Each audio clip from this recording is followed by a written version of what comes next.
So let's just say that Lucasfilm came to me and they said, Ryan, we know you're a big Star Wars fan. We'd like you to come in and help direct the next, the rest of the 2020s for us. We know we've made some mistakes here and there, but we really value your opinion and we'd like to hear what you have to offer for us. A situation that will never happen. But I said, you know what? Let's have some fun anyway, and let's talk about what I'd do. What's going on, everybody? Welcome to Sector for Nerds. Today, I'm here to have a chat with you guys about how I would run Star Wars for the rest of the 2020s. Now, just to be clear, we are going to make sure that we stay true to everything that has happened so far, right? What's done is done. I can't change that. How would I move forward with everything that's happened? So we're going to have some fun today, you guys, and chat about that. But first up, make sure to like this video and subscribe to the channel. I got so much amazing content going up every single week between videos, shorts, live streams. You guys don't want to miss out on any of it, I promise you. It's needless to say that I haven't been a fan of everything Star Wars in the Disney era, especially more recent stuff. I didn't like Tales of the Empire. I wasn't a huge fan of Andor. You guys know that I definitely did not like The Acolyte. Thought it surpassed Andor as the worst Star Wars I've ever seen in my life. And I didn't think it was possible for me to not like Star Wars, because Star Wars has been my bread and butter since I was 6 years old. I always like to joke around about, when Cassian Andor says, I've been in this fight since I was 6 years old. So it's like, okay, if I got brought into Lucasfilm and they said, all right, we need you to book Star Wars for the next, couple years for us. And, I'm looking at the slate of things that they have coming up and I'm like, okay, I think some things we definitely got to keep and some things definitely got to go. And we got to put some new stuff in place of the stuff that's going. So I've got up to about like 20-30 year, like basically a 5-6 year plan of what Star Wars needs to do in regards to its movie and television side of things, because that's honestly the side of Star Wars that I care about the most. Obviously, video games are important too. Maybe that's a video we can do for another time. But yeah, I feel like mostly every year I've got like 2 or 3 different projects that they can work on. I think the big thing that Star Wars needs to focus on is quality over quantity. And this is something you look at what the MCU is doing right now. They have definitely cut back on a lot of the, like it felt like for years they were putting out like 3-4 different shows a year and they were having like multiple movies and all these things like that. So I think just kind of taking a step back, lowering down the amount of content that you bring out to focus on quality, which I've been saying for years now, especially with the MCU. So yeah, let's get into it, you guys. So my slate for 2025, the first thing I have is the Mandalorian and Grogu movie. Yes, I would want to keep that, and here's why. The Mandalorian, I think, has been the biggest success of the Disney Plus era. Not in terms of what I like the most, but what the fans liked the most. The Mandalorian, I felt like, became this mainstream phenomenon and it was telling this incredible story. I think season 3 got off the rail a little bit, but I think with what season 3 set up at the end, it was setting up for us to get back on track. And that's what I would want this Mandalorian movie to be about, is basically a way to tell the fans, hey, you guys know the first 2 seasons of Mando that y'all loved so much? We're going to stay true to that, and we're going to put that in movie form and give you guys a nice little adventure that hopefully you all will enjoy.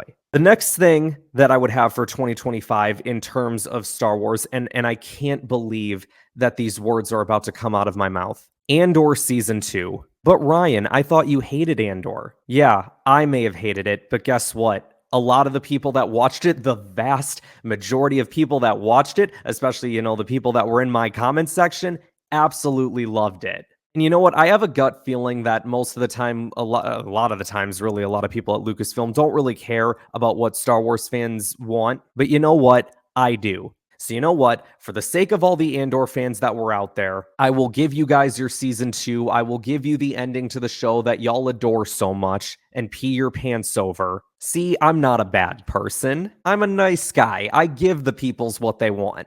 And then the third thing for 2025, and this is actually something that I have a 3-year plan for that stretches from 2025 into 2026 and into 2027. And that's a show called Star Wars Renegades. This is something that I actually pitched in a video where I talked about Captain Rex getting his own animated series that takes place between Bad Batch and Rebels. For those who haven't seen that video, I'll probably link it at the end of this video, so make sure you guys go and check it out. It's basically a show that features Rex Echo, Hauser, Gregor, and Emery. There are, our 5 main characters there. And you can have like, Commander Cody in there at some point. You can put Commander Wolf in there as well. Any of the other clones that you want to put in there, by all means. But it's basically another show about clones, but it's basically like this is what's going on with Rex's clone rebellion. And it was something that it was this storyline that played a small presence in the Bad Batch series. I thought that Rex's clone rebellion was going to get involved with the Tantus stuff because that's what they had set up when Rex was talking with Wolf, but it never happened. But what I would like to see is more of these clones joining Rex, becoming a part of a clone rebellion.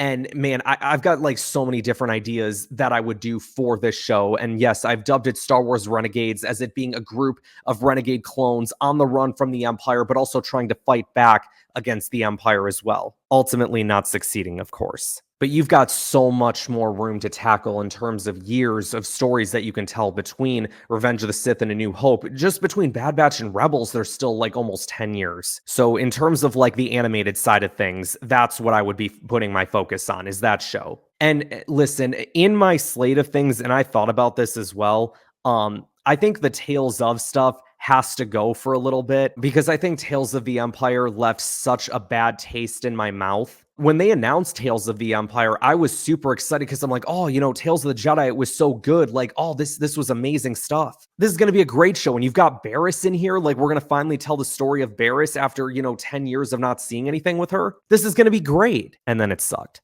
So my concern would be if I went out there and said, hey, we're going to do like a Tales of the Sith show or a Tales of the Bounty Hunter show. You're going to have that initial excitement, but you're also going to have, well, but I just saw this other thing that you guys did and it failed. So I think I would give a couple years off for the Tales of stuff, but then I would definitely tackle, certain things like that. Maybe that's something, again, we could do a different video on, and like how I would go about approaching the whole Tales of series for Star Wars. But I think for now, we got to put that on hold. Again, we got to put our focus into, not as many projects. I think 3 a year is plenty. You've got a movie in there, a live action show, and an animated show. So we move on to 2026. Obviously, Star Wars Renegades Season 2 for the animated side of things. And then for the live action side of things, I don't have any movies planned, but I do have 2 live action shows planned that take place in the Mandoverse. That would be my primary focus in Star Wars right now, is focusing on the Mandoverse stuff,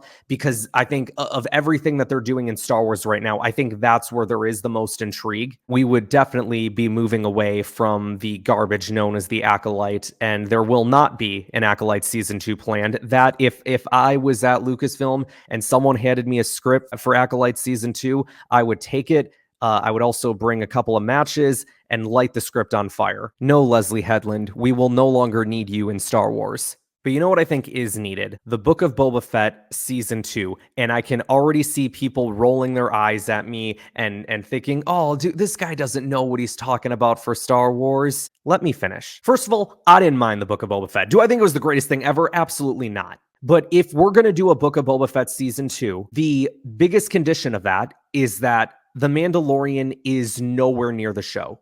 I do believe that as good as Book of Boba Fett was, especially when Mando showed up, that was the best parts of it. But I do believe that Tamara Morrison was heavily robbed in terms of getting like a good ending to his show, because it felt like The Mandalorian hijacked it. So if we're going to do a Book of Boba Fett Season 2, Boba Fett and Fennec Shan are my 2 biggest priorities. I also think that we need to tell a story of Boba Fett going back to his bounty hunter roots. Yes, he can still be the head of Tatooine. He can be the Daimir, whatever you want to call him. But I need a story where Boba Fett is forced to go back to his roots of being a bounty hunter, whether it be from the Pike Syndicate or whoever else that he has to go up against. I also think that the main villains of that show could end up being some of his former bounty hunter companions that he used to, do business with and travel along with. I think that'd be pretty cool. And then the other thing that I have planned for 2026 is Ahsoka Season 2. I enjoyed the Ahsoka series, and I think there were definitely a lot of fans that enjoyed it as well. I would like to see a continuation of that show,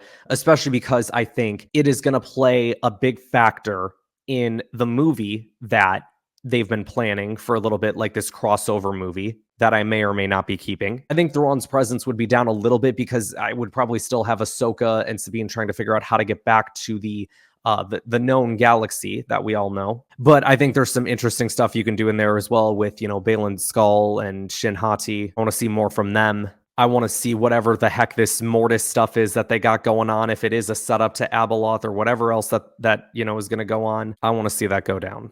2027, I have a little bit of fun with. So first up, obviously, Star Wars Renegades Season 3. That's our animated side of things. Finish up that story. Then we've got Mando Season 4.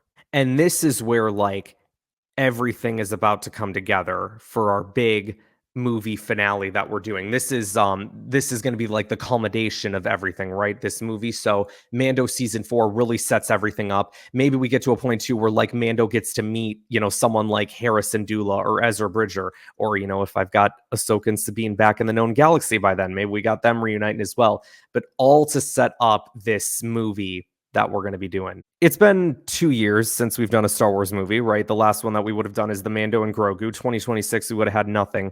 2027, I'd like to do something. I'd like to experiment and try something out that I think would be pretty cool. I would like to see a live action Star Wars movie about Cal Kestis. It can take place in the era of which the games happen. And again, maybe that's a whole nother thing that I have to figure out on the gaming side as well, to figure out like what they're going to be doing with the third installment of the Jedi games. So then I could kind of fully understand like what I would want this movie to be. But I think with all the characters involved, with how much investment people have in those games and how much of a success those games have been, I think you can easily translate that into a movie if done right. If you stay true to the characters, you stay true to everything that they've done so far, and you don't insult the intelligence of the fans, I think it could go very well. So then comes 2028 and 2029. And I bring up both years because for these 2 years, I've only got 2 projects planned for each year. For 2028 and 2029, I present to you Heir to the Empire Part 1 and Part 2, a 2-part movie. Each movie probably being around 2.5 hours, gives me about 5 hours to tell this massive story of everything that we've been building in this Mandoverse period. And we bring everyone together. The Mandalorian, Boba Fett, Ahsoka, Sabine, Ezra, all the Rebels characters, right? We bring together our original trilogy heroes, Luke Skywalker, Han Solo, Princess Leia, all to go up against Grand Admiral Thrawn and whatever other threats may lie. First installment in 2028, the second installment in 2029. And I'd probably do both around Christmas time as well. Actually, that's probably when I do all my movies is Christmas time. Because, man, I remember for years, like when Disney was just popping out movies left and right for Star Wars, it was always around that Christmas time, right? And that was always kind of a tradition that we had started was like, okay, around Christmas time, like right before the holidays, we're going to go see the new Star Wars movie. It gives us something to talk about during the holidays as well. So it's definitely something that I would like to bring back to Star Wars. What I really want to do with this whole Heir to the Empire thing is basically kind of, take a little inspiration from Marvel with Infinity War and Endgame. I would have both movies shot, like I'd have both scripts for the movies done before we even started shooting. So I'd know like what I'd want my starting point and what I want my end point to be. I would also make sure that we film both movies back to back. Everything is done right there and then. We bring out one movie, in 2028, 2029 being the second part of it. But then what's the other project that you got planned, Ryan, for these 2 years? Well, we got our movie. I think we need an animated show. And what I have planned, 2028 and 2029 is really going to be the year of like, okay, I really want to make sure that I'm giving back to the fans and making sure that, like, if done right, that I get the love and passion for Star Wars back in as many fans as I can. And something that I want to see, something that a lot of people want to see, something that was once taken from us and was given back to us for a small period of time that I don't, well, grateful for, also felt like they could have done some more with. You guessed it, the return of Star Wars: The Clone Wars. 2 seasons, 22 episodes in each season. I want all of the arcs that were taken from us and then some. I want back Dark Disciple. I want back Son of Dathomir. I want back the arc that Cad Bane and Boba Fett were going to have, where Cad Bane teaches Boba Fett how to be a bounty hunter. and also getting Slave One from Hondo. I would like more content involving the Outer Rim sieges. I say 22 episodes because, that's what like a lot of the, seasons of Clone Wars, like seasons 1 through 4 did anyway.